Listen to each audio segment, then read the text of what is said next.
नमस्कार दोस्तों, एक बार फिर से स्वागत है आपका नेम राज सुंडा की एमसीक्यू सीरीज में। जैसा कि आपको दोस्तों पता है कि हमारी जो नेम राज सुंडा की एमसीक्यू सीरीज चल रही थी, उसमें लेक्चर नंबर 13 तक हमने कर लिए थे।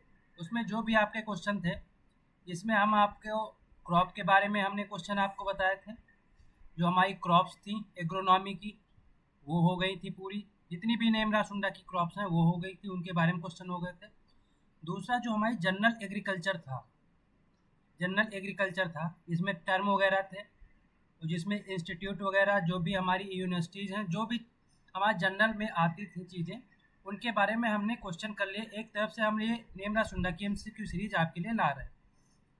तो इसका ये हमारा जो लेक्चर नंबर है 14 है, या इसे क्लास नंबर या जो भी एमसीक्यू सीरीज नंबर बोल सकते हैं। कितना है? 14 है, 14 नंबर है।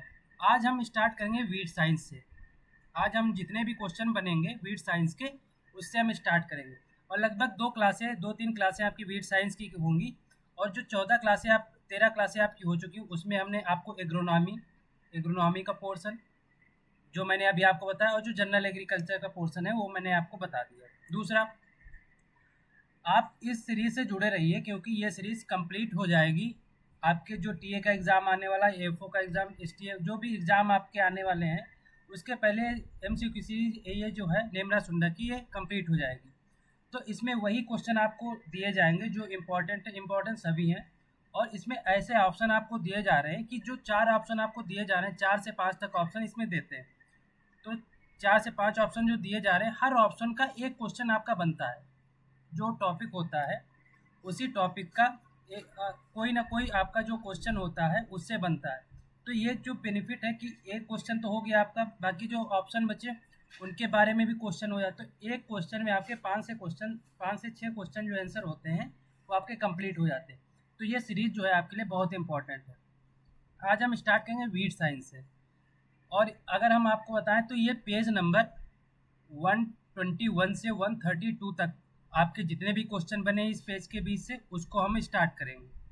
तो अगर अगली क्लास आपको देखनी है रिकॉर्डिंग, या अगली क्लास आपको देखनी है, तो आप 133 से जितना भी आगे का पोर्शन लगभग 10 पेज का कराते हैं, 10-12 पेज का, तो उतने पेज का आज अगर पढ़ लेंगे, तो अगर ये क्लास देख लेंगे तो आपका रिवाइज हो जाएगा, आपके क्वेश्चन भी पता लग जाएगा कौन सा सही हो रहा है कौन सा गलत हो रहा है। ठीक है, तो हम लोग स्टार्ट करते बिना किसी देरी के, चलते पहले क्वेश्चन पे। पहला क्वेश्चन है हमारा, डायरेक्टोरेट ऑफ वीड रिसर्च की स्थापना कब हुई? जो हमारा डायरेक्टोरेट है जिसे DWR बोला जाता है, DWR की स्थापना कब हुई थी? आपके पास ऑप्शन है 2014, 2009, 1909 या 2005। सॉरी, 1909 नहीं है, 1989 है। क्योंकि हम आपको ऐसे ऑप्शन दे रहे हैं जिनके बारे में आपको हम बता सकें कि उस टॉपिक में क्या है। कितना है? 2014, 2009, 1989 या 2005। तो सही आंसर की बात करें तो आपका सही आंसर होगा 2014 या 2014 जो है DWR की स्थापना हुई। अगर बात करें 2009 की, 2009 की बात करें, तो यही DWR का जो पहले नाम क्या था? पहले नाम था D DWSR, directorate of weed science research. क्या था? Directorate of weed science research. क्या था? Directorate of weed science. क्या था? Directorate of weed science research था। ठीक है, उसी का नाम बदल के हमने 2004 में क्या कर दिया? डायरेक्टोरेट ऑफ वीड रिसर्च कर दिया, साइंस हटा दिया हमने। दूसरा, अगर 1989 की बात करें तो 1989 में क्या होता? National research centre. सेंटर किसके लिए बनाया था? फॉर किसके लिए? वीड साइंस के लिए। किसके लिए? Weed science. और ये कहाँ है? ये कहाँ है हमारा? जबलपुर में। कहाँ है? जबलपुर में। जबलपुर कहाँ है हमारा? मध्य प्रदेश में। तो अगर बात करें जो हमारा DWR कब बना था, मतलब रीनेम हुआ था 2014 में। इसका पुराना नाम क्या था? DWSR, directorate of weed science research. Next हम बात करें 1989 में, अगर नेशनल सेंटर के बारे में बात करते हैं, कहाँ पे, जबलपुर में, कब बना था, 1989 1989 में बना था। उम्मीद है क्वेश्चन आपको और जो आपके ऑप्शन के बारे में आपको समझ में आया होगा। इसके लिए चलते हैं हम लोग नेक्स्ट क्वेश्चन पे। हमारा अगला क्वेश्चन है, भारत में किस प्रकार की पेस्टिसाइड अधिकतम प्रयोग किया जाता है। अगर हम भारत की बात करते हैं तो किस प्रकार का पेस्टिसाइड जो होता है, जो भी हम खरपतवार हटाने के लिए या इंसेक्ट हटाने के लिए या डिजीज को भगाने के लिए जो भी हम केमिकल डालते हैं वो पेस्टिसाइड होते हैं। ठीक है, तो मतलब किस पेस्टिसाइड का उपयोग सबसे ज़्यादा किया जा रहा है। आपके पास ऑप्शन इंसेक्टिसाइड जो आपका कीटनाशी होता है उसका, हिंदी में लिख देते हैं कीटनाशी होता है उसका, या हर्बिसाइड जो आपका शाकनाशी होता है, या फंजीसाइड या आपका फफूंदनाशी होता है। किस पेस्टिस जो हमारी पेस्टिसाइड होता है किसका उपयोग सबसे ज़्यादा किया जाता है। तो अगर हम बात करें इंडिया में, अगर इंडिया की बात करते हैं तो इंडिया में सबसे ज़्यादा हम यूज़ करते हैं इंसेक्टिसाइड। उसके बाद हम क्या यूज़ करते हैं, फंजीसाइड यूज़ करते हैं। उसके बाद हम यूज़ करते हैं हर्बिसाइड। क्या यूज़ करते हैं, उसके बाद हम यूज़ करते हैं हर्बिसाइड। ये किस में हो गई, ये हमारी इंडिया में हो गई। भारत की बात करते हैं। अगर हम वर्ल्ड की बात करें, वर्ल्ड में सबसे ज़्यादा कौन सा पेस्टिसाइड यूज़ किया जाता है, वो सबसे ज़्यादा यूज़ किया जाता है हर्बिसाइड। ये बीच का जो फंजीसाइड है यहीं पे रहेगा, ये कहीं नहीं स्थान बदलेगा अपना। दूसरा, इसके बाद इंसेक्टिसाइड की बात करते हैं। अगर हम इसे शॉर्ट में लिखें तो IFH, और इसे भी लिखें HFI। ठीक है, अगर इंडिया की बात करते हैं सबसे ज़्यादा इंसेक्टिसाइड, फिर फंजीसाइड, फिर हर्बिसाइड। अगर बात करते वर्ल्ड की तो यही लास्ट वाला उठ के पहले पे आ जाएगा और पहले वाला उठ के लास्ट में चला जाएगा। अगर हमें इंडिया की याद है तो हमें वर्ल्ड की पता होगा कि अगर लास्ट में हर्बिसाइड है तो हर्बिसाइड पहले आ जाएगा, इंसेक्टिसाइड लास्ट में चला जाएगा। तो ऐसे हम याद कर सकते हैं, IFH या HFI हम ऐसे याद कर सकते हैं। अगर बात करें कि हमारे इंडिया में सबसे ज़्यादा लॉस जो होता है, जो हमारी क्रॉप्स होती हैं, सबसे ज़्यादा लॉस किससे होता है, तो अगर हम बात करते हैं वीड से। वीड मतलब क्या होता है, खरपतवार की बात करें, तो खरपतवार से कितना लॉस होता है हमारा, 33%। सबसे ज़्यादा लॉस किससे होता है हमारा, खरपतवारों से होता है। उसके बाद किससे होता है, फर्स्ट पे तो होएगा, सेकंड पे किससे होता है, इंसेक्ट से होता है। मतलब जो हमारे कीट होते हैं वो हमारी फसल को दूसरे नंबर पे हमारी फसल को नुकसान पहुंचाते हैं। वो कितने परसेंट होता है, 26% नुकसान होता है। अगर बात करें नंबर 3 की, नंबर 3 पे कौन आएगा, डिजीज़ आएंगे या रोग आएंगे। ये कितने परसेंट हमारा नुकसान पहुंचाते हैं, 20% नुकसान पहुंचाते हैं। कितना, 20% नुकसान पहुंचाते हैं। तो पहले पे सबसे ज़्यादा नुकसान हमारा वीड या खरपतवार होता है, वो नुकसान पहुंचाता है। दूसरे पे इंसेक्ट, तीसरे पे डिजीज़। वीड इंसेक्ट डिजीज़ क्या होता है, वीड इंसेक्ट डिजीज़ कितना, 33 26 20। ठीक है, तो हमने पता कर लिया कि जो सबसे ज़्यादा पेस्टिसाइड यूज़ किया जाता है इंडिया में वो कौन सा यूज़ किया जाता है। भारत की बात करें तो सबसे ज़्यादा पेस्टिसाइड कौन सा यूज़ किया जाता है इंडिया में, मैंने अभी आपको बताया था इंसेक्टिसाइड सबसे ज़्यादा यूज़ किया जाता है। पहले नंबर पे इंसेक्टिसाइड, दूसरे नंबर पे फंजीसाइड, और तीसरे नंबर पे हमारा आ जाता है हर्बिसाइड। अगर वर्ल्ड की बात करते हैं तो यही फंजीसाइड जो होता है, हर्बिसाइड जो होता है पहले नंबर पे आ जाता है, इंसेक्टिसाइड लास्ट पे, और दूसरे नंबर पे फंजीसाइड ही रहता है। उम्मीद है ये क्वेश्चन आपको समझ में आया होगा। नेक्स्ट हम बात करते हैं, नेक्स्ट हमारा क्वेश्चन है, जो लेंटाना कैमरा होता है खरपतवार किस कीट के लिए अल्टरनेट होस्ट के रूप में काम करता है। जो हमारा अल्टरनेट होस्ट का मतलब होता है जिसपे अपना वो कीट जो होता है पूरा जीवन यापन करता है। लेंटाना जो हमारा वीड होता है उस पर पूरा अपना जीवन यापन करता है। ठीक है, तो ये किस कीट के लिए होता है लेंटाना कैमरा खरपतवार।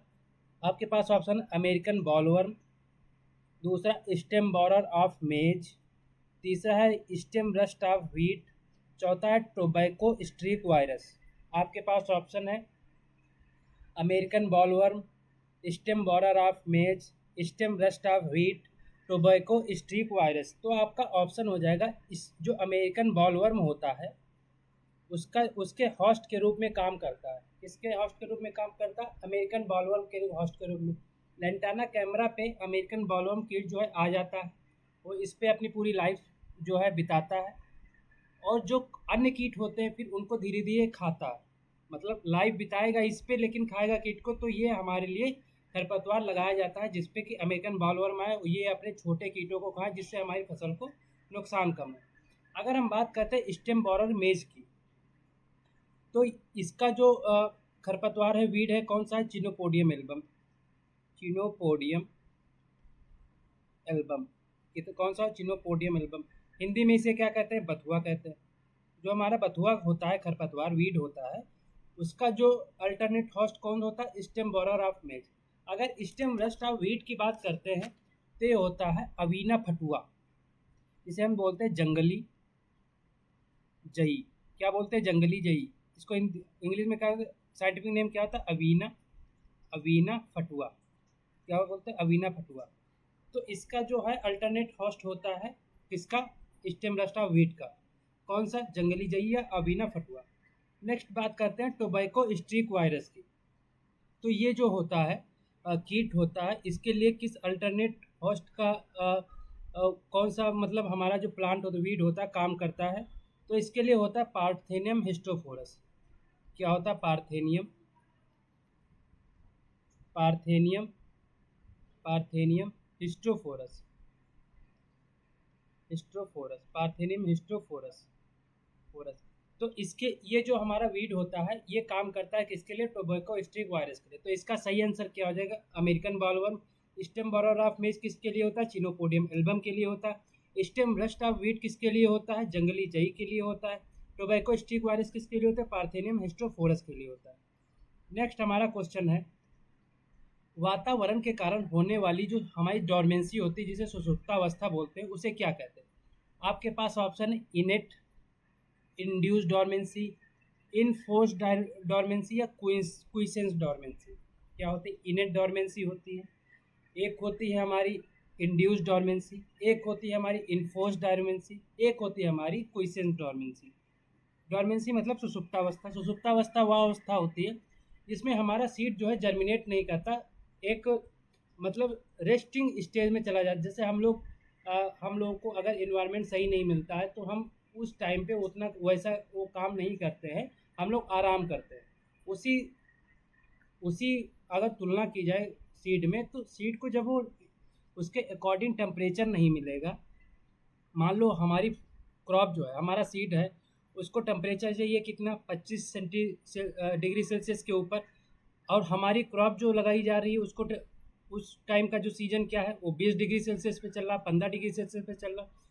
तो हमारे वीड को उस टाइम जो है, हमारा जो सीड पड़ा है, तो उस टाइम वो ग्रो नहीं करेगा। क्योंकि क्यों नहीं ग्रो करेगा? उसको उस टाइप का टेम्परेचर नहीं मिल रहा, उस टाइप का इन्वायरमेंट नहीं मिल रहा, उस टाइप की जलवायु नहीं मिल रही। तो वो उस समय सुसुप्तावस्था या अपनी रेस्टिंग स्टेज में होता है। उसी को हम क्या बोलते हैं? सुसुप्तावस्था बोलते हैं। ये होती है आपकी तीन चार टाइप की, इनेट, इंड्यूस, इन्फोर्स्ड या क्विसेंस। तो इनेट क्या होता है, इंड्यूस क्या होता है, इन्फोर्स्ड क्या होता है, क्विसेंस क्या होता है, ये चीज़ हम लोग जान लेते हैं। अगर हम बात करें डोरमेंसी की, डोरमेंसी की, तो डोरमेंसी हमारी एक होती इनेट होती है, एक इनेट होती है, एक होती है हमारी इंड्यूस, एक होती है इन्फोर्स्ड, एक होती है क्विसेंस, क्विसेंस होती है। तो इनेट के बारे में अगर हम बात करें तो इनेट डोरमेंसी वो डोरमेंसी होती है जो आपकी किससे होती है? Due to genetic factor. Genetic factor का मतलब होता है जो हमारे आनुवंशिक तत्व होते हैं उनके द्वारा अगर सुसुप्तावस्था हमारे सीड में आती तो क्या हो जाती? इनेट हो जाती। क्या हो जाती? इनेट डोरमेंसी हो जाती। अगर इंड्यूस की बात करें तो जो हमारे इन्वायरमेंट के कारण होती है, वायरोमेंट के कारण होती है डोरमेंसी, वो कौन सी होती है?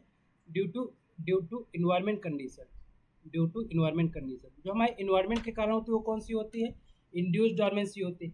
इन फोर्स डोरमेंसी की बात करें, ये अनफेवरेबल कंडीशन होती है। क्या होती है? ड्यू टू अनफेवरेबल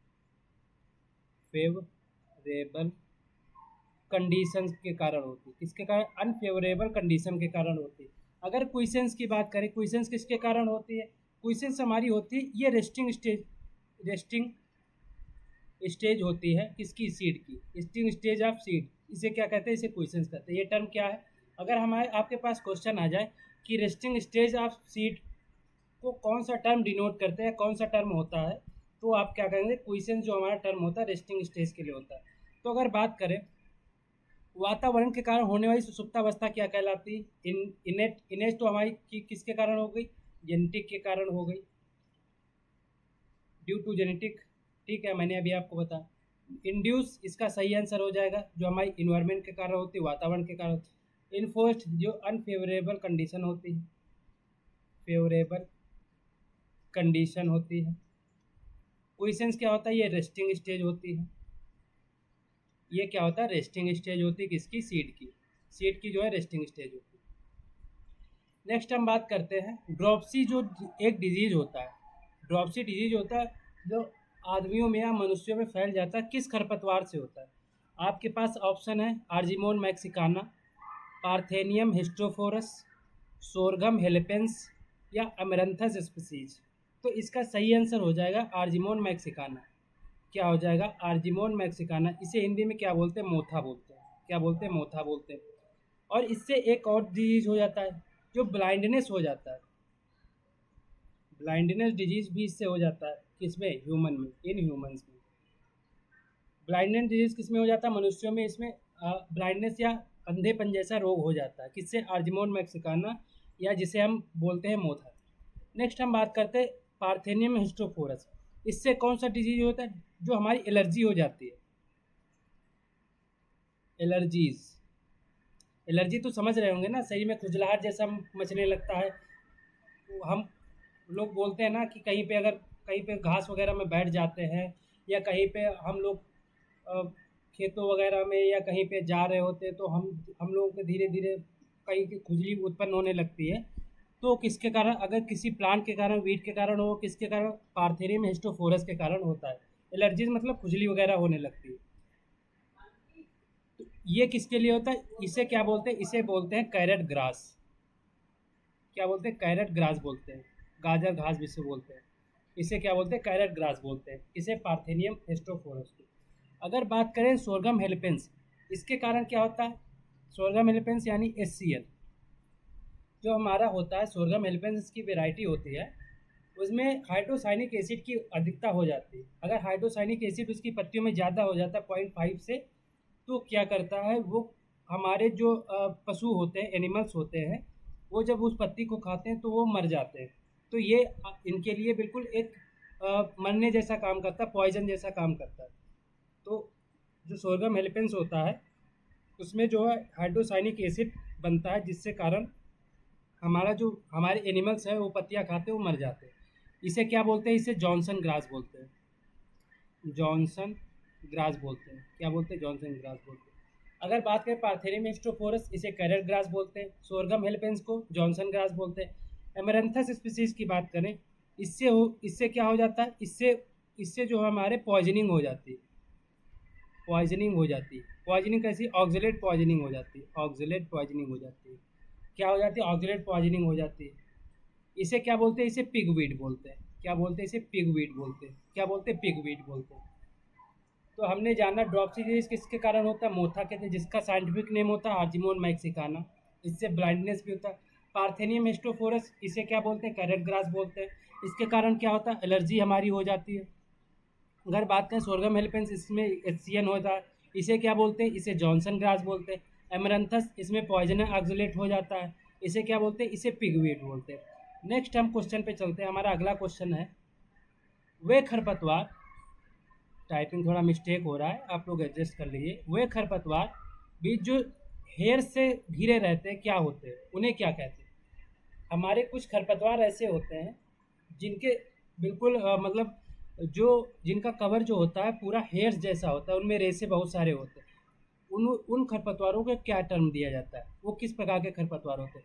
आपके पास ऑप्शन है एनिमोकोरी, दूसरा है पैपस, तीसरा है कोमोस, चौथा है बैलून। अगर एनिमोकोरी की बात करें, अगर एनिमोकोरी की बात करें, क्योंकि ये हम उस टाइप की बात करें जो जो हमारे खरपतवार एक जगह से दूसरी जगह जाते हैं, किसके द्वारा जाते हैं, उस टाइप की हम बात कर रहे हैं इसमें।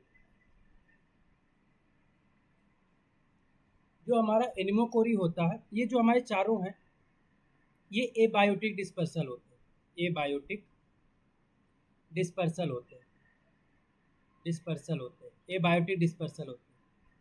तो अगर बात करें, डिस्पर्सल मतलब एक स्थान से दूसरे स्थान जाना, मतलब अपने जगह को चेंज करना। जब बीड एक जगह से एक स्थान से दूसरे स्थान जाएगा, तभी को दूसरी जगह वो जाके अपना जर्मिनेशन करेगा। तो अगर बात करें एनिमोकोरी क्या होता है, एनिमोकोरी होता है जहाँ पे जो हमारा सीड होता है उसका डिस्पर्सल होता है, किसके द्वारा, जो हमारा वीड होता है उसके द्वारा ही इसका मतलब एक जगह से दूसरी जगह जाता है। जो वीड सीड होता है, अब जैसे हम आपको कैसे समझाएं कि जो हमारा वीड का सीड होता है, वीड जो हमारे खरपतवार का सीड होता है, बीज होता है, वो किसके द्वारा ही एक स्थान से दूसरे स्थान पर पहुंचता है, वो वीड के द्वारा, खरपतवार के द्वारा ही पहुंचता है। तो उसे क्या कहते हैं, उसे कहते हैं एनिमोकोरी। क्या कहते हैं, एनिमोकोरी। दूसरा हमारा है पैपस। पैपस की बात करते हैं। जो पैपस होता है, जो इसका कैलिक्स होता है, कैलिक्स होता है, वो मॉडिफाई हो जाता है, परिवर्तित हो जाता है, किसमें, परिवर्तित हो जाता है, परिवर्तित हो जाता है, परिवर्तित हो जाता है किसमें, हेयर्स में, जो आपके रेसे हैं, परिवर्तित हो रेसों में। कैलिक्स जो है परिवर्तित किस में हो जाता है, रेसों में। तो ऐसे भी जब एक स्थान से दूसरे स्थान पर डिस्पर्सल या अपना स्थानांतरण करेंगे तो क्या हो जाएंगे, पैपस हो जाएंगे। अगर कोमोस की बात करें तो ये जो सीड होते हैं, इन सीड के चारों ओर हेयर्स लगे होते हैं, मतलब इनका जो आवरण होता है, ये पूरा का पूरा जो सीड का बीज होता है, ये मतलब इसके जो रेसे होते हैं या हेयर्स होते हैं उससे घिरा रहता है, इसीलिए इसे कोमोस कहा जाता है। या वे खरपतवार जो रेसों से घिरे होते हैं या हेयर से घिरे होते हैं, वो क्या होते हैं, वो कोमोस होते हैं। अगर बैलून की बात करें तो बैलून आप समझ रहे होंगे, बैलून मतलब आप गुब्बारा तो जानते होंगे। तो गुब्बारे जैसी संरचना में अगर हमारा सीड होता है, जो कैलिक्स होता है, उस टाइप का अगर आवरण बन जाता है तो हमारे किस में आ जाते हैं, बैलून में आ जाते हैं। तो इसके लिए क्या कहा जाए, जो हमारा कैलिक्स होता है इसमें भी मॉडिफाई हो जाता है, मॉडिफाई हो जाता है। और जब मॉडिफाई हो जाएगा, ऊपर से ऐसा आवरण मॉडिफाई होके बना लेगा, तो इनक्लोज हो जाता है, मतलब बंद हो जाता है, ठीक है, इनक्लोज हो जाता है, इनक्लोज हो जाता है मतलब बंद हो जाता है। और उसके बाद हमारा सीड होता है लूज हो जाता है, जिससे कि ये एक स्थान से दूसरे स्थान पर परिवर्तन करते हैं या स्थानांतरण करते हैं। तो इसे क्या कहेंगे, बैलून कहेंगे। क्या कहेंगे, बैलून कहेंगे। एक बार फिर देख लेते हैं एनिमोकोरी क्या होता है। एनिमोकोरी होता है जो हमारे सीड होते हैं, जो हमारे खरपतवार के सीड होते हैं या बीज होते हैं, वो खरपतवार के द्वारा ही एक स्थान से दूसरे स्थान ले जाए जाते हैं, उसे एनिमोकोरी कहते हैं। पैपस क्या होता है, इसका कैलिक्स जो होता है परिवर्तित हो जाता है रेसों में, वो क्या होता है, पैपस होता है। कोमोस क्या होता है, इसका बाहरी आवरण आवरण जो होता है वो रेसों से घिरा रहता है, उसे कोमोस कहते हैं। अगर बैलून की बात करते हैं, बैलून जो होता है एक कैलिक्स का इसका मॉडिफाई हो जाता है, जो बैलून जैसा आकार बना लेता है और एक स्थान से दूसरे स्थान पर परिवर्तित हो जाता है। इसमें एक दो तीन आपके पॉइंट और रह गए हैं, इसे समाप्ति कर देते हैं इस टॉपिक को। एबायोटिक जो हमारा डिस्पर्सल है, इसमें एक होता है आपका पॉइंट हाइड्रोकोरी। हाइड्रोकोरी एक होता है हमारा, एक होता है हाइड्रोकोरी, एक होता है बैराकोरी। एक होता है हाइड्रोकोरी, एक होता है बैराकोरी। जो हमारा हाइड्रोकोरी होता है, ये जो जल द्वारा जल द्वारा जल द्वारा जो है स्थानांतरण होता है, स्थानांतरण होता है। जो हमारा पानी के द्वारा स्थानांतरण होता है एक स्थान से दूसरे स्थान पर जो सीट जाते हैं, वो होता है हाइड्रोकोरी। बैराकोरी की बात करें, बैराकोरी मतलब जो हमारा गुरुत्वाकर्षण होता है या गुरुत्व बल होता है, ग्रेविटी होती है, ग्रेविटी होती है, उसके द्वारा जब स्थानांतरण होता है या डिस्पर्सल होता है, स्थानांतरण होता है, तो क्या हो जाता है, बैराकोरी हो जाता है। अगर बैराकोरी है मतलब ग्रेविटी हो जाएगी। हाइड्रोकोरी, हाइड्रो मतलब होता है जल, तो जल के द्वारा जब डिस्पर्सल होगा तो जल द्वारा इसका स्थानांतरण हो जाएगा, उसे क्या बोलते हैं, हाइड्रोकोरी बोलेंगे। तो ये जो एबायोटिक डिस्पर्सल है वो हमने समझ लिया। नेक्स्ट हम चलते हैं हमारे अगले क्वेश्चन पे, जब खरपतवार का बीज जो हमारा वीड का सीड होता है, वो जब जानवरों द्वारा एक जगह से दूसरी जगह जाते हैं तो वो क्या होते हैं? जब हमारे जो खरपतवार होता है उसका जब बीज होता है वो जानवरों को द्वारा एक जगह से दूसरी जगह ले जाया जाता है, तो वो क्या कहलाते हैं? आपके पास ऑप्शन है जूकोरी, एंथ्रोपोकोरी, आटोकोरी या मैरिमोकोरी। क्या होता है? या मैरिमोकोरी होता है।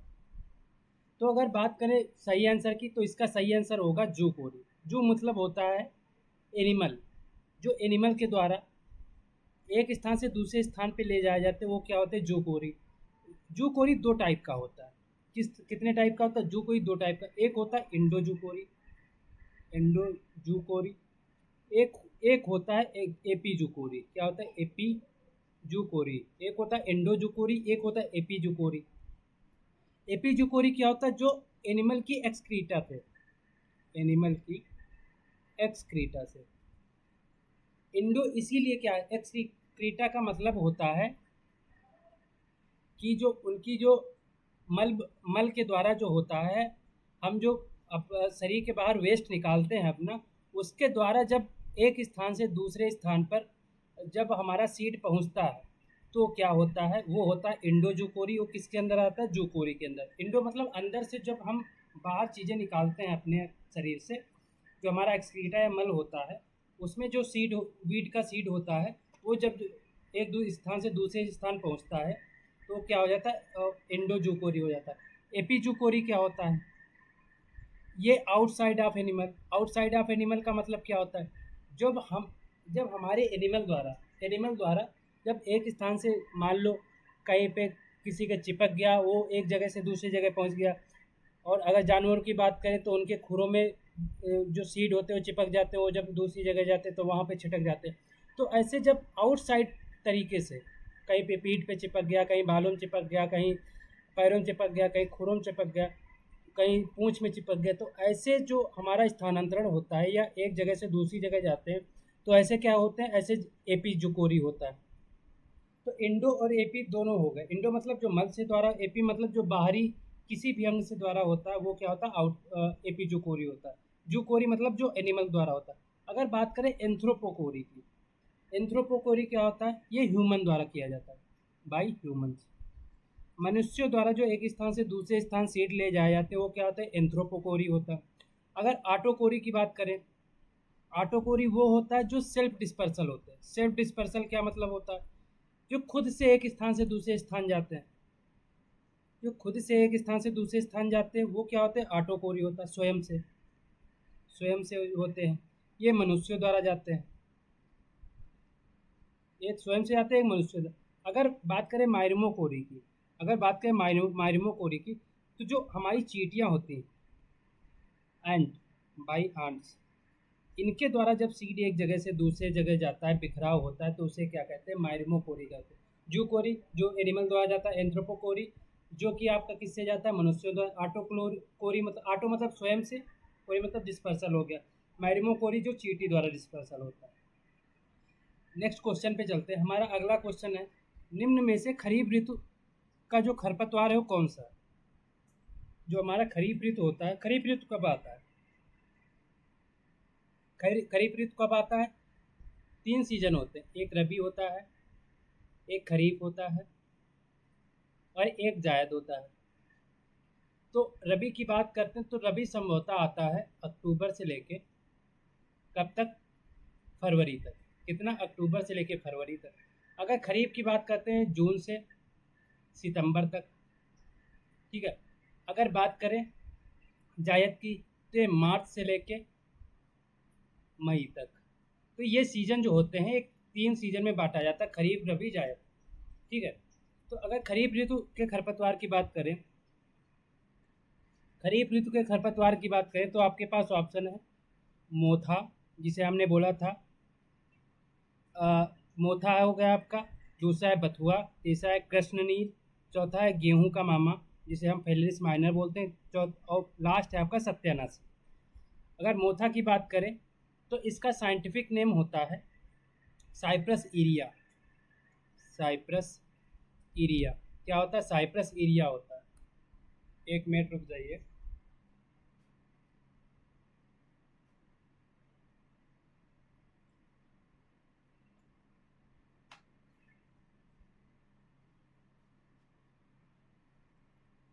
फिर से स्टार्ट। अगर मोथा की बात करें, अगर हम सबसे पहले इसके आंसर के बारे में बात कर लेते हैं, तो इसका सही आंसर क्या होगा? हमारा जो खरीफ ऋतु का खरपतवार है कौन सा है? मोथा है। खरीफ ऋतु कब आती है? जून से सितंबर के बीच में हमारी जो सीज़न होता है वो कैसा सीज़न होता है? खरीफ का होता है, जिसमें बारिश वगैरह होती है। तो मोथा का साइंटिफिक नेम होता है साइप्रस इरिया। अगर बथुआ की बात करें तो इसका साइंटिफिक नेम क्या होता है? Chenopodium, chenopodium album. क्या होता है? Chenopodium album. क्या होता है साइंटिफिक नेम? Chenopodium album. अगर कृष्ण नील की बात करें, जो हमारा खरपतवार होता है कृष्ण नील, उसकी बात करें तो इसका साइंटिफिक नेम होता है एनागैलिस आर्वेंसिस। क्या होता है? एनागैलिस आर्वेंसिस। आर्वेंसिस क्या होता है? एनागैलिस आर्वेंसिस होता है। अगर गेहूं के मामा की बात करें, क्या होता है? Phalaris minor. क्या होता है? Phalaris minor. अगर सत्यानाशी जो हमारा होता है उसकी बात करें तो ये होता है आर्जिमोन मैक्सिकाना। क्या होता है? Argemone Mexicana. क्या होता है? Argemone Mexicana. तो जो इसमें मोथा की क्रॉप है आपकी, वो केवल खरीफ की क्रॉप है। बाकी जितनी भी जो आपकी बथुआ हो गई, कृष्ण नील हो गई, गेहूं का मामा, सत्यानाशी, एक ऐसी हमारी बीड है, रबी के बीड है, रबी सीजन के बीड है, रबी सीजन के बीड है। मतलब ये ठंडी ऋतु में हमारे बीड उगते हैं। तो इसका सही आंसर क्या हो जाएगा? मोथा। जो हमारा बथुआ, कृष्ण नील, गेहूं का मामा, सत्यानाशी, ये सब रबी सीजन के बीड है। नेक्स्ट हम बात करते हैं रबी की। ये रबी है। रबी जो ऋतु होती है उसमें कौन सा खरपतवार उगता है? आपके पास ऑप्शन है चौलाई, चौलाई जिसे बोलते हैं, हजारदाना एक खरपतवार होता है, तीसरा है कांग्रेस ग्रास आपके पास ऑप्शन, चौथा ऑप्शन है वाइल्ड ओट, पांचवा ऑप्शन है दूधी। क्या है? पांचवा ऑप्शन क्या है आपका? दूधी है। अगर बात करें चौलाई की, हजारदाना, कांग्रेस ग्रास, वाइल्ड ओट या दूधी, तो इसका सही आंसर क्या हो जाएगा? सही आंसर इसका क्या हो जाएगा? इसका सही आंसर हो जाएगा वाइल्ड ओट। क्या सही आंसर हो जाएगा इसका? वाइल्ड ओट। जंगली जई जो होता है, जंगली जई जो होती है, वो हमारी रबी सीजन की जो है खरपतवार होता है। इसका जो साइंटिफिक नेम होता है क्या होता है? अवीना फटुआ। क्या होता है? अवीना फटुआ। जिसे हम ऐसे लिख सकते हैं, अवीना फटुआ। क्या होता है? अवीना फटुआ। अगर बात करें कांग्रेस ग्रास की, ये तीनों क्या है? ये हमारे खरीफ सीजन के हैं। क्या है? खरीफ सीजन के खरपतवार। खरीफ सीजन के। खरीफ सीजन कब आता है? मैंने अभी आपको बताया था। खरीफ सीजन कब आता है? खरीफ सीजन कब आता है? जून से सितंबर तक जो सीजन होता है वो खरीफ सीजन होता है। अगर चौलाई की बात करें तो इसका साइंटिफिक नेम होता है एमरेंथस, एमरेंथस स्पाइनोसस। क्या होता है? एमरेंथस स्पाइनोसस। क्या होता है? एमरेंथस स्पाइनोसस। एमरेंथस स्पाइनोसस, स्पाइनोसस। क्या होता है? एमरेंथस स्पाइनोसस। अगर हजारदाना की बात करें तो इसका साइंटिफिक नेम होता है फिलेंथस न्यूरूरी। क्या होता है? फिलेंथस निरूरी। क्या होता है? फिलेंथस निरूरी होता है। अगर कांग्रेस ग्रास की बात करें तो इसका साइंटिफिक नेम होता है, क्या होता है? Parthenium, Parthenium hysterophorus. क्या होता है? पार्थेनियम हिस्ट्रोफोरस होता है। क्या होता है? पार्थेनियम हिस्ट्रोफोरस होता है। ये किसके खरपतवार हैं? रबी ऋतु के खरीफ ऋतु के खरपतवार है। अगर दूधी की बात करें तो ये समरवीड है। क्या है? समरवीड है। समरवीड मतलब जो हमारे गर्मी के सीजन जो हमने जायद ऋतु बताई थी उसका वीड है। क्या है? दूधी। इसका जो साइंटिफिक नेम होता है, इसका साइंटिफिक नेम क्या है? Euphorbia, euphorbia species. इसका साइंटिफिक नेम क्या है? Euphorbia species. तो इसका सही आंसर क्या हो जाएगा? इसका सही आंसर है वाइल्ड ओट, जो हमारा रबी ऋतु की खरपतवार है, जिसका साइंटिफिक नेम है अवीना फटुआ। नेक्स्ट हम बात करते हैं निम्न में से बहुवर्षीय खरपतवार कौन सा है? जो हमने आपको ऑप्शन दिए हैं इनमें से जो हमारा बहुवर्षीय, जिसे हम पेरेनियल वीड या बोलते हैं, वो कौन सा है? आपके पास ऑप्शन है वाइल्ड कैरेट, दूसरा है चिकोरी, तीसरा ऑप्शन है बरमूडा ग्रास, चौथा ऑप्शन है जंगली गोभी। पहला ऑप्शन है वाइल्ड कैरेट, दूसरा है चिकोरी, तीसरा है बरमूडा ग्रास, चौथा है जंगली गोभी। अगर हम बात करते हैं इसके सही आंसर की, तो इसका सही आंसर होगा बरमूडा ग्रास। जो हमारी बरमूडा घास होती है वो जो है हमारी बहुवर्षीय खरपतवार है। कैसा खरपतवार? बहुवर्षीय खरपतवार। अगर हम वाइल्ड कैरेट जो जंगली हमारा गाजर होता है, चिकोरी की बात करें, तो ये हमारे द्विवर्षीय खरपतवार है। द्विवर्षीय द्विवर्षीय खरपतवार है। अगर हम बात करें जंगली गोभी की, तो ये भी हमारा द्विवर्षीय खरपतवार, द्विवर्षीय खरपतवार क्या है? द्विवर्षीय खरपतवार। अगर वाइल्ड कैरेट की बात करें तो इसका साइंटिफिक नेम क्या होता है? डाकस करोटा। क्या होता है? डाकस करोटा होता है। क्या होता है इसका साइंटिफिक नेम? होता है डाकस करोटा होता है। अगर चिकोरी की बात करें, इसका क्या होता है? चिकोरी इंटाइबस। क्या होता है? चिकोरी इंटाइबस। क्या होता है? चिकोरी इंटाइबस इसका साइंटिफिक नेम होता है। तो और इसका अगर बहुवर्षीय बरमूडा ग्रास की बात करें जो बहुवर्षीय है, इसका क्या होता है? Cynodon dactylon. क्या होता है? Cynodon dactylon, Cynodon dactylon. Bermuda grass को क्या और क्या बोलते हैं? दूब ग्रास बोलते हैं, दूब घास बोलते हैं। बरमूडा घास मतलब दूब घास। दूब घास का साइंटिफिक नेम क्या होता है? साइनोडॉन डेक्टिलॉन। अगर जंगली गोभी की बात करते हैं तो इसका साइंटिफिक नेम होता है ल्यूनिया प्रोकम्बेंस। क्या होता है? ल्यूनिया प्रोकम्बेंस। क्या होता है? ल्यूनिया प्रोकम्बेंस होता है। तो इसका सही आंसर क्या हो जाएगा? बरमूडा ग्रास जो बहुवर्षीय होता है। नेक्स्ट आपका एक क्वेश्चन की बात करते हैं।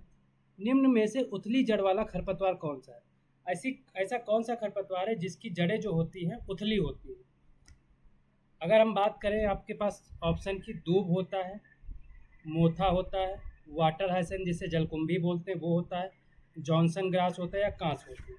तो दूब घास, दूब को मैंने दूब घास अभी बताई थी, ये दूब घास हो गई। ये हमारा मोथा हो गया, ये हमारा दूब घास हो गया, ये हमारा मोथा हो गया, ये हमारा जलकुंभी हो गया। नेक्स्ट हमारा जॉनसन ग्रास हो गया, और अगला हमारा कांस हो गया। अगर दूब की बात करते हैं तो मैंने अभी आपको बताया था इसका साइंटिफिक नेम क्या होता है? Cynodon, Cynodon dactylon, dactylon, Cynodon dactylon. ठीक है, साइनोडॉन डेक्टिलॉन इसका दूब घास का नाम होता है। और इसे मैंने अभी क्या बोला था? बरमूडा घास भी बोला था। तो इसका सही आंसर क्या होगा? दूब घास होगा।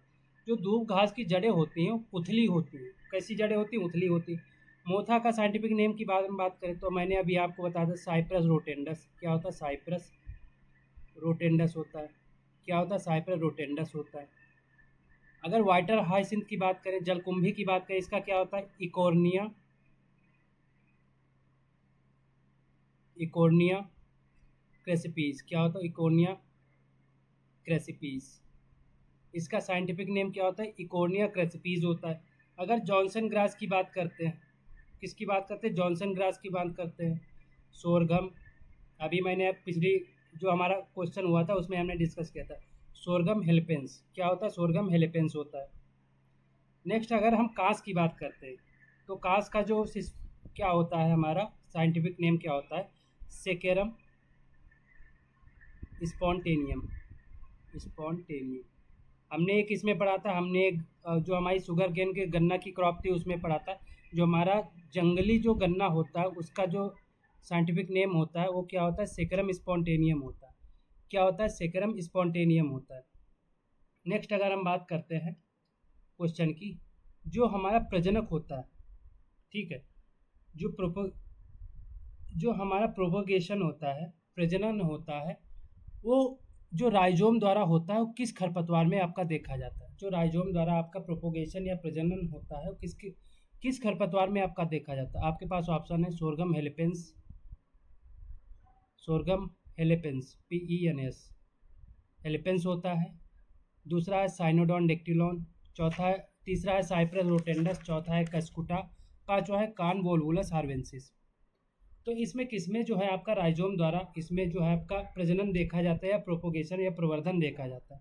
तो इसका सही आंसर हो जाएगा सोरगम हेलिपेंस। क्या हो जाएगा इसका सही आंसर? सोरगम हेलिपेंस, जिसे हम क्या बोलते हैं? जॉनसन ग्रास बोलते हैं। क्या बोलते हैं? जॉनसन ग्रास बोलते हैं। क्या बोलते हैं, जॉनसन ग्रास बोलते हैं। इसका साइंटिफिक नेम क्या हो जाए, सेकरम स्पॉन्टेनियम। सेकरम स्पॉन्टेनियम क्या होता है, सेकरम स्पॉन्टेनियम हो जाएगा। क्या हो जाएगा, सेकरम स्पॉन्टेनियम हो जाएगा। अगर साइनोडॉन डेक्टिलॉन की बात करें तो मैंने अभी आपको बताया था दूब घास होता है। क्या होता है, दूब घास होता है। इसे हिंदी में दूब घास बोलते हैं। इसमें किसके द्वारा प्रजनन होता है, इसमें होता है रनर्स द्वारा। जो ये दूब घास फैलती है ना, बिल्कुल रेंगते हुए चलती है, तो इसमें जो रनर्स ये जो निकलते हुए इसके शाखाएं होती हैं छोटे छोटे, जो गांठें आपने देखी होगी दूब में, दूब घास में, तो उसके द्वारा इसमें जो है प्रजनन होता है और आगे का प्लांट धीरे धीरे बनता जाता है। तो ये किसके द्वारा, रनर्स द्वारा होता है। अगला है हमारा साइप्रस रोटेंडस, जिसे हम मोथा बोलते हैं, हिंदी में क्या बोलते हैं, मोथा बोलते हैं। इसमें किसके द्वारा होता है, इसमें ट्यूबर द्वारा होता है। जो इसका कंद होता है उसके द्वारा होता है। किसके द्वारा होता है, ट्यूबर द्वारा होता है। अगर कसकुटा की बात करें, इसमें किसके द्वारा होता है, स्टेम द्वारा होता है। जो इसका तना होता है उसके द्वारा होता है, जिसका प्रोपोगेशन या इसका प्रजनन होता है। अगर कान वोल्वुलस अर्बेंसिस की बात करें, जिसे हिंदी में बोलते हैं हिरनखुरी, हिरनखुरी बोलते हैं। हिरनखुरी में किसके द्वारा होता है, हिरनखुरी में होता है हमारा जो इसकी रूट्स होती है, जिसे हम बोलते हैं क्रीपिंग रूट्स। क्रीपिंग रूट्स इसकी जड़ों द्वारा होता है। किसके द्वारा होता है, क्रीपिंग रूट्स के द्वारा होता है। तो इसमें जो राइजोम द्वारा किसमें होता है, सोरगम हेल्पेंस, जिसे हम कास बोलते हैं। साइनोडॉन डेक्टिलॉन की बात करें तो ये दूब घास द्वारा होता है। अगर साइप्रस रोटेंडस की बात करें तो इसमें किसके द्वारा होता है, मोथा द्वारा होता है। अगर कसकुटा की बात करें तो इसमें स्टेम द्वारा होता है। कार्बोनवुलस आर्वेंसिस की बात करें तो ये हिरनखुरी द्वारा होता है, सॉरी हिरनखुरी बोलते हैं इसे। किसके द्वारा होता है, रूट्स द्वारा होता है। नेक्स्ट हम बात करते हैं, जो हमारा प्लांट होता है लेंटाना कैमरा, किस प्रकार का खरपतवार है। ये हम खरपतवार है ना, वीड है, एक किस प्रकार का खरपतवार है।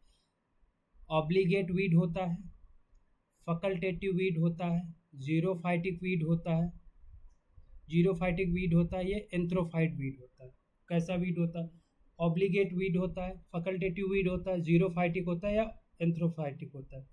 जो ऑब्लिगेट, तो इसका सही आंसर क्या हो जाएगा, फकल्टेटिव वीड होता है। कैसा वीड होता है ये कैसा वीड होता है, फकल्टेटिव वीड होता है। अगर बात करते हैं हम ऑब्लिगेट वीड की, तो वे वीड होते हैं जो हमारी किसी भी जुते हुए खेत में या जहाँ भी हमें कर्षण क्रियाएं की है वहाँ ये आसानी से उगाते हैं। तो ऐसे वीड क्या होते हैं, ऑब्लिगेट वीड होते हैं। क्या होते हैं, ऑब्लिगेट वीड होते हैं। जैसे इसमें एग्जाम्पल की बात करें, किस क्या हो जाएगा, फैलेरिस माइनर हो जाएगा, फैलेरिस माइनर हो जाएगा। ये आपका कैसा वीड है, ऑब्लिगेट वीड है। अगर फैकल्टेटिव वीड की बात करते हैं तो आपका लेंटाना कैमरा वीड हो गया। दूसरा अगर बात करते हैं जीरोफाइटिक वीड की, जीरो मतलब क्या होता है, डिजर्ट होता है। तो जो डिजर्ट में वीड उगते हैं, जो कि मरुस्थल में, मरुस्थल जिसे हम डिजर्ट बोलते हैं, डिजर्ट वीड होते हैं, ये डिजर्ट वीड होते हैं। अगर एग्जाम्पल की बात करें तो इसका एग्जाम्पल ऑप्टूनिया, अपटूंटिया स्पीसीज जो होती है, इस टाइप का जो वीड होता है किसमें उगता है, डिजर्ट में उगता है, इसे जीरोफाइटिक वीड बोलते हैं। अगर एंथ्रोफाइट की बात करें तो इन्हें एंथ्रोफाइट भी बोला जाता है, एलियन वीड भी बोला जाता है। दूसरा इन्हें नॉन नेटिव वीड बोला, नॉन नेटिव मतलब, नॉन मतलब नहीं, नेटिव मतलब उस जगह या उस देश का, जो उसकी पैदाइश या कभी भी उसका अस्तित्व, मान लो हमारी एक जगह है, ठीक है, अगर इंडिया है, तो अगर इंडिया में वो बीट कभी नहीं देखा गया है, न कभी उसकी पैदाइश, न कभी उसको जाना गया, कभी होता है, अगर वो बीट हम इंडिया में अमेरिका वाला बीट दिख जाए तो वो इंडिया में क्या हो जाएगा, एंथ्रोफाइट हो जाएगा, एलियन बीट हो जाएगा, नॉन नेटिव बीट हो जाएगा, क्योंकि वो दूसरी जगह से आया है। जैसे हम लोग बताते नहीं है, एलियन हमारे दूसरे ग्रहों पे रहते हैं, तो इस ग्रह पे एलियन नहीं पाए जाते हैं, ठीक है। एलियन क्या होते हैं, जो दूसरी जगह से आ रहे होते हैं, जो कि यहाँ उनका अस्तित्व नहीं होता, तो वो क्या होते हैं, एलियन होते हैं। इसी तरीके से वीड में भी एलियन वीड होते हैं। तो इसका सही आंसर क्या हो जाएगा, फैकल्टेटिव वीड हो जाएगा। क्या आंसर हो जाएगा, फैकल्टेटिव वीड हो जाएगा। नेक्स्ट हम बात करते हैं, हमारा क्वेश्चन है जलकुंभी, जिसे हम वाटर हाइसिंथ बोलते हैं, भारत में कहाँ से आया। जो हमारा जलकुंभी है, भारत में कहाँ से हम जलकुंभी का प्रमाण पाते हैं कि किस देश से हमारा जलकुंभी का जो प्लांट है या खरपतवार है कहाँ से आया। बात करते हैं, आपके पास option North America, Europe, South America, China या मैक्सिको। नॉर्थ अमेरिका, यूरोप हो गया, साउथ अमेरिका हो गया, चाइना हो गया या मैक्सिको हो गया। तो अगर बात करें सही ऑप्शन की, तो इसका सही ऑप्शन होगा साउथ अमेरिका। तो दक्षिण अमेरिका का महाद्वीप है, वहाँ से आपका जलकुंभी का जो खरपतवार है वो भारत में पहुँचा, ठीक है, उसका नेटिव प्लेस। अगर नॉर्थ अमेरिका की बात करें तो यहाँ से कौन कौन से ऐसे खरपतवार आए, जिसमें आपका फेलिरिस माइनर, जो आपका गेहूं का मामा है, गेहूं का मामा, ये खरपतवार है, यहाँ से आया। दूसरा आपका जो जैंथियम स्ट्रूमेरियम होता है, जैंथियम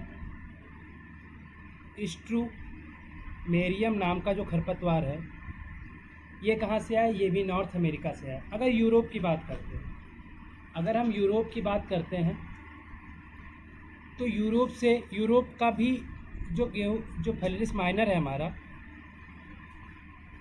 इसका भी उत्पत्ति जो इसका नेटिव प्लेस माना जाता है, कहाँ माना जाता है, यूरोप माना जाता है। दूसरा जो हमारा ओरोबैंकी है, ओरोबैंकी जिसे हम पैरासाइटिक वीड बोलते हैं, पैरासिटिक वीड बोलते हैं, जो हम परजीवी खरपतवार बोलते हैं, ओरोबैंकी, वो भी कहाँ का नेटिव माना जाता है, यूरोप का माना जाता है। अगर साउथ अमेरिका की बात करें तो साउथ अमेरिका से और सारे वीड आए हैं, जैसे कौन से हो गए, एमरैंथस हो गया, एमरैंथस हो गया, एमरैंथस विरिडी, जिसका साइंटिफिक नेम एमरैंथस विरिडी। दूसरा इकोर्निया क्रेसिपीस, इकोर्निया क्रेसिपीस, जिसको हमने अभी आपको बताया जलकुंभी, जलकुंभी का साइंटिफिक नेम क्या होता है, इकोर्निया क्रेसिपीस होता है। अगर बात करें चाइना से कौन खरपतवार भारत में आए हैं, जैसे कस्कुटा चाइनेसिस, जो हमारा कस्कुटा खरपतवार है, ये भी परजीवी खरपतवार होता है, कस्कुटा चाइनेसिस, ये कहाँ से आया, ये भी आपका चाइना से आया। अगर मैक्सिको की बात करें, मैक्सिको से कौन आया, आर्जिमोन मैक्सिकाना, क्या होता है, आर्जिमोन मैक्सिकाना, इसमें मैक्सिकाना मैक्सी तो लगा ही है, तो इससे आप समझ जाएंगे। तो आर्जिमोन मैक्सिकाना का जो खरपतवार है कहाँ से आया, मैक्सिको से आया। तो जलकुंभी कहाँ से आया, साउथ अमेरिका से आया। नेक्स्ट हमारा क्वेश्चन है, निम्न में से होलो स्टेम पैरासाइट वीड कौन सा है। इस पैरासाइटिक जो हमारे पैरासाइट वीड होते हैं, दो टाइप के होते हैं, एक होता है रूट पैरासाइट और एक होता है स्टेम पैरासाइट। अब इनमें भी दो टाइप होते हैं, जैसे जो हमारा पैरासिटिक वीड होता है, पैरासिटिक वीड होते हैं या पैरासिटिक खरपतवार होते हैं, वो दो टाइप के होते हैं। एक होते हैं हमारा रूट पैरासाइट, एक होते हैं हमारा स्टेम पैरासाइट, स्टेम पैरासाइट। अब रूट पैरासाइट में भी दो टाइप के होते हैं, एक होता है होलो रूट, मतलब पूरी रूट को पैरासाइट या कवर कर लेते हैं, होलो रूट पैरासाइट। दूसरा होता है सेमी रूट पैरासाइट, मतलब आधी रूट को कवर करते हैं, रूट पैरासाइट। इसी तरीके से स्टेम में भी होता है, एक होता है होलो स्टेम पैरासाइट, एक होता है सेमी स्टेम पैरासाइट। तो यही क्वेश्चन आपको बताया जा रहा है कि होलो स्टेम पैरासाइट वीड कौन सा है। आपके पास ऑप्शन है कस्कुटा, लोरेंथस, ओरोबैंकी स्पीसीज या Striga species. Cuscuta species, Orobanche species, लोरेंथस या स्ट्राइगा स्पीसीज। तो जो आपका कस्कुटा स्पीसीज है कैसा है, ये होलो स्टेम पैरासाइट है। कैसा पैरासाइट है, होलो स्टेम पैरासाइट है। अगर लोरेंथस की बात करें तो ये सेमी स्टेम पैरासाइट है। कैसा है, सेमी स्टेम पैरासाइट। अगर बात करें ओरोबेंची पैरासाइट की, तो ये होता है होलो रूट पैरासाइट। क्या होता है, होलो रूट पैरासाइट। अगर बात करें स्ट्राइगा की, ये सेमी रूट पैरासाइट होता है। क्या होता है, सेमी रूट पैरासाइट होता है। तो अगर हम यहाँ पे एक बार रिवाइज कर लेते हैं, अगर होलो रूट पैरासाइट की बात करें तो इसमें कौन हो जाएगा, जो होलो रूट पैरासाइट की बात है इसमें ओरोबैंकी हो जाएगा। क्या हो जाएगा, ओरोबैंची हो जाएगा। अगर सेमी रूट पैरासाइट की बात करते हैं तो इसमें क्या आ जाएगा, स्ट्राइगा आ जाएगा। सेमी मतलब यस से स्ट्राइगा हो जाएगा, यस से सेमी हो जाएगा। लेकिन आपको ध्यान रखना पड़ेगा, आर से आप स्ट्राइगा में, आर से यस से सेमी, आर से रूट, ठीक है, सेमी रूट पैरासाइट हो गया। अगर होलो स्टेम पैरासाइट की बात करते हो ये कस्कुटा हो जाएगा। क्या हो जाएगा, कस्कुटा हो जाएगा। अगर सेमी स्टेम पैरासाइट की बात करते हैं तो यह क्या हो जाएगा, लोरेंथस हो जाएगा। क्या हो जाएगा, लोरेंथस हो जाएगा। नेक्स्ट हम बात करते हैं, हमारा क्वेश्चन है फेलेरिस माइनर जो हमारा तो गेहूं का मामा होता है, किस प्रकार का खरपतवार है। आपके पास ऑप्शन है C3 टाइप का होता है, C4 टाइप का होता है, कैम्प प्लांट होता है, इनमें से कोई प्लांट नहीं होता, किसी भी प्रकार का नहीं होता। तो हमारा जो फेलेरिस माइनर है जो गेहूं का मामा है वो C3 टाइप का खरपतवार होता है। कैसा होता है, C3 टाइप का होता है। C3 टाइप का खरपतवार, इसमें और सारे एग्जाम्पल होते हैं, जैसे हमारा अवीना फटुआ जो जंगली जई होता है, अवीना फटुआ जो खरपतवार होता है जंगली जई, ये भी C3 टाइप का होता है। दूसरा होता है चिनोपोडियम एल्बम, चिनोपोडियम एल्बम होता है, जिसे हम क्या बोलते हैं, बथुआ बोलते हैं। ये भी खरपतवार हमारा कैसा होता है, C3 टाइप का होता है। अवीना फटुआ जो जंगली जई होता है, ये भी हमारा C3 टाइप। अगर C4 की बात करते हैं, C4 में हमारा साइनोडॉन आ जाता है, साइनोडॉन डेक्टिलॉन। ये क्या होता है, ये हमारा दूब ग्रास होता है, जिसे हम बरमूडा घास बोलते हैं। अगर दूसरा बात करें तो इसमें दूसरा सोरगम हेलिपेंस हो जाता है, सोरगम हेलिपेंस हो जाता है। नेक्स्ट हम बात करें कैम्प प्लांट की, इसमें क्या आ जाता है, कोलोकेसिया। जो कोलोकेसिया स्पीसीज के जितने भी प्लांट है किस में आ जाएंगे, जो वीड होते हैं किस में आ जाएंगे, कैम्प प्लांट में आ जाएंगे। किस में आ जाएंगे, कैम्प प्लांट में आ जाएंगे। C3 में कौन आ जाएगा, जो हमारा फेलेरिस माइनर गेहूं का मामा C3 में आ जाएगा। दूसरा चिनोपोडियम एल्बम जो बथुआ होता है वो भी इसमें आ जाएगा। अगर C4 की बात, इसमें दूब आ जाएगा और सोरगम हेल्पेंस आ जाएगा। अगर कैम की बात करते हैं, इसमें कोलोकेसिया स्पीसीज, ये भी प्लांट जो वीड होता है इस कैम में आ जाता है। नेक्स्ट हम बात करते हैं अगले क्वेश्चन की। नेक्स्ट हमारा क्वेश्चन है, जो पौधे पुरानी फसलों द्वारा पड़े बीजों से नई फसलों में उगते हैं उन्हें क्या कहते हैं। मतलब इसका, हमने मान लिया कोई एक फसल उगाई, उसका जो सीड है, ठीक है, वो उसी फील्ड में पड़ा रह गया, उसी खेत में हमारा जो बीज होता है वो पड़ा रह गया, ठीक है। तो अगर हम अगली फसल ले रहे हैं, अगर वो उस फसल में उगाता है वही सीड जो हमने पुरानी फसल ली थी, तो उसे क्या कहेंगे। आपके पास ऑप्शन है एब्सोल्यूट वीड, क्या ऑप्शन है, एब्सोल्यूट वीड ऑप्शन है, वॉलंटियर वीड ऑप्शन है, रोग वीड ऑप्शन है, या ऑब्जेक्शनल वीड ऑप्शन है। अगर बात करते हैं इसके सही आंसर की, इसका सही आंसर हो गया आपका वॉलंटियर वीड। क्या हो गया, वॉलंटियर, मतलब जो पुरानी फसल है उसका अगर सीड जो है नई फसल में उगाता है उसे कहते हैं वॉलंटियर वीड। दूसरा, अगर एब्सोल्यूट वीड की बात करें, मैंने अभी आपको बताया जो नॉर्मल वीड होते हैं, जो जुती हुई जगह या जहाँ भी हम कल्चर किया करते हैं, कर्षण किया करते हैं किसी भी फील्ड में, वहाँ उगाते हैं, उसे कहते हैं एब्सोल्यूट वीड। जैसे हमारा आर्जिमोन मैक्सिकाना एग्जाम्पल मैंने आपको बताया था, आर्जिमोन मैक्सिकाना हो गया, आर्जिमोन मैक्सिकाना हो गया। जैसे हमारा साइप्रस स्पीसीज हो गया, साइप्रस स्पीसीज के जितने भी प्लांट वीड हैं वो सब आ जाते हैं। अगर रोग वीड की बात करें, रोग वीड वे वीड होते हैं जो कि हम नहीं चाहते कि हमारी फसल में उगे। मतलब अगर हम एक वैरायटी बो रहे हैं, मान लो हमने पिछले सीजन में एक वैरायटी बोई थी गेहूं की, ठीक है, अगले सीजन में दूसरी वैरायटी बो रहे, तो उस वैरायटी का जो सीड है जो मैंने पिछले साल बोया था उसी फील्ड में, तो उस वैरायटी का सीड जो है नई वैरायटी में उगाता, ठीक है, या दो वैरायटी में अलग अलग सीड उगाते हैं, तो एक सीड जो हमने मेन बोया था, मेन वैरायटी, उसके अलावा कोई भी सीड उगता है या प्लांट होता है, वो क्या हो जाता है, वीड हो जाता है। वही रोग वीड हो जाता है जो हम नहीं चाहते, अनवांटेड जो वीड होते हैं, क्या होते हैं, अनवांटेड जो हमारे प्लांट होते हैं, अनवांटेड प्लांट होते हैं जिन्हें हम नहीं चाहते, वो क्या होते हैं, हमारे रोग वीड होते हैं।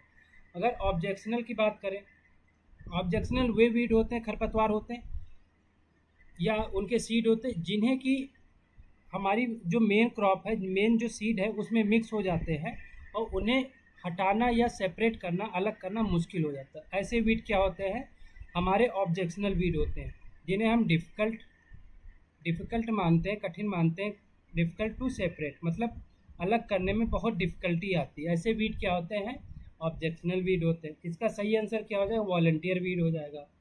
नेक्स्ट हम बात करते हैं जिन खरपतवारों को नियंत्रित नहीं किया जा सकता वो उन्हें क्या कहते हैं।